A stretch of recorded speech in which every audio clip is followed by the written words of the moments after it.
అలాగే నమస్కారం. కుంసత్ శ్రీనివాస్ ఛానల్ స్వాగతం. ఫస్ట్ టైం చూసినట్టయితే సబ్స్క్రైబ్ చేసి బెల్ సింబల్ ప్రెస్ చేయండి. మనకి చట్టాలతో పాటు అనేక రకమైనటువంటి పనిష్మెంట్లు కూడా ఈరోజు ఇప్పుడు కూడా చెప్పుకుంటాం. అందులో ఈరోజు ఒక కొత్త ఇష్యూని మీ ముందుకు తీసుకొస్తున్నాను. డిఎస్పీని కానిస్టేబుల్గా ప్రమోషన్ చేశారు, అంటే డిమోట్ చేశారు, తగ్గించారు. ఎందువల్ల అంటే ఒక మహిళా కానిస్టేబుల్తో అక్రమ సంబంధం పెట్టుకున్నందుకు, ఒక మహిళా కానిస్టేబుల్తో ఒక డిఎస్పీ అక్రమ సంబంధం పెట్టుకోవడం వల్ల విచారణ చేసినటువంటి శాఖాపరమైనటువంటి చర్యలు తీసుకోవడం అనేటువంటిది జరిగింది. ఏం జరిగింది అంటే ఇతను మహిళా కానిస్టేబుల్తో రెడ్ హ్యాండెడ్గా పట్టుబడ్డాడు. ఇదంతా జరిగి 3 years క్రితం జరిగింది. అప్పుడు అతను ఎస్ఐగా ఉన్నాడు, సిఏగా ఉన్నారు. సిఏ అంటే ముందు కానిస్టేబుల్ నుండి ప్రమోషన్గా అతను హెడ్ కానిస్టేబుల్, ఎస్ఐ తర్వాత సిఏ అయ్యాడు, సిఏ తర్వాత డిఎస్పీ అయ్యాడు.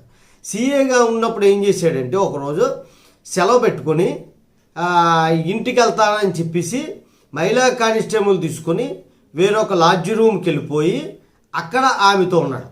ఇంటి దగ్గర భార్య ఇంటికి రాలేదు, సెలవు పెట్టారని చెప్పేసి అన్నారు. పోలీస్ స్టేషన్ ఫోన్ చేస్తే ఆయన ఫోన్ స్విచ్ ఆఫ్ వస్తుంది, ఎక్కడికి వెళ్ళారో తెలియదు అని చెప్పేసి అడిగితే డైరెక్ట్గా ఆవిడ ఎస్పీ దగ్గరికి వెళ్ళిపోయి ఎస్పీ దగ్గర కంప్లైంట్ అయితే ఓ పోలీస్ బృందాన్ని పంపించి గాలింపు మొదలుపెట్టారు.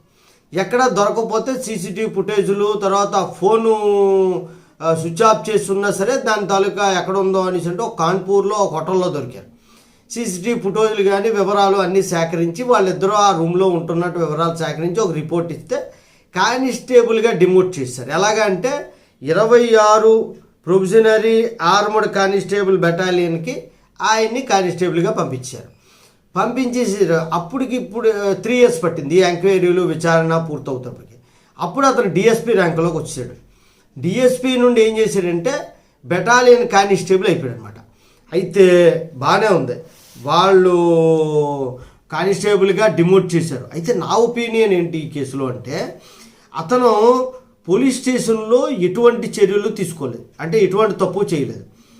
సెలవు పెట్టి ఎక్కడికో లాడ్జ్ రూమ్కి వెళ్ళి అక్కడ వాళ్ళిద్దరూ సహజీవనం చేసిన దాని మీద ఆయన పట్టుకున్నారు. సహజీవనం తప్పు కాదు, ఇద్దరు ఇష్టపడితే ఎవరి మధ్యన ఎవరైనా సహజీవనం చేయొచ్చు అని సుప్రీంకోర్టు జడ్జిమెంట్ ఉంది. ఇంకోటి ఏం చేశాడంటే అతను సెలవు పెట్టి వెళ్ళాడు. అలాగే కానిస్టేబుల్ కూడా ఇష్టపడే ఆమె కూడా అంత దూరం వెళ్ళింది కాన్పూర్ వరకును.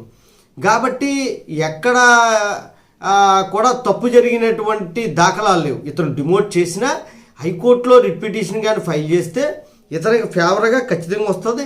వాళ్ళ భార్యాభర్తల మధ్య గొడవ లేదు, వాళ్ళ భార్య ఎటువంటి కంప్లైంట్ ఇవ్వలేదు, నా భర్త కనబడలేదని చెప్పింది తప్ప మరే విధమైనటువంటి కంప్లైంట్ కూడా ఆమె ఇవ్వలేదు. కాబట్టి హైకోర్టు ఇతనికే ఫేవర్గా ఇస్తుంది.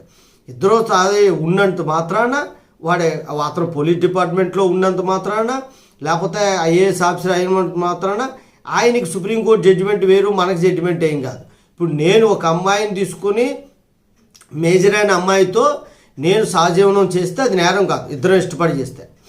అందువల్ల తప్పు కానప్పుడు ఈమె ఇష్టపడే అంత దూరం వెళ్ళి అక్కడ ఇద్దరు సెలవు పెట్టుకొని వెళ్ళి వాళ్ళు సహజీవనం చేశారు. కాబట్టి నా ఉద్దేశం తప్పు కాదు. ఇతను పనిష్మెంట్ ఆల్రెడీ పడిపోయి ఉండొచ్చు, శాఖాపరమైన పనిష్మెంట్ అంటారు, అంటే కానిస్టేబుల్గా డిమోట్ చేశారు డిఎస్పీ స్థాయి నుండి. కానీ ఇతనికి హైకోర్టు మాత్రం ఖచ్చితంగా ఫేవర్గా ఇస్తుందని చెప్పి నేను అనుకుంటున్నాను. నా ఒపీనియన్ బట్టి ఇతను హైకోర్టుకి వెళ్తే ఇతనికే ఫేవర్గా వస్తుంది.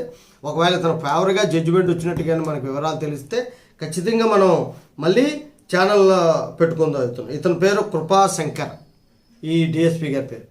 జై హింద్, భారత మాతాకి జై.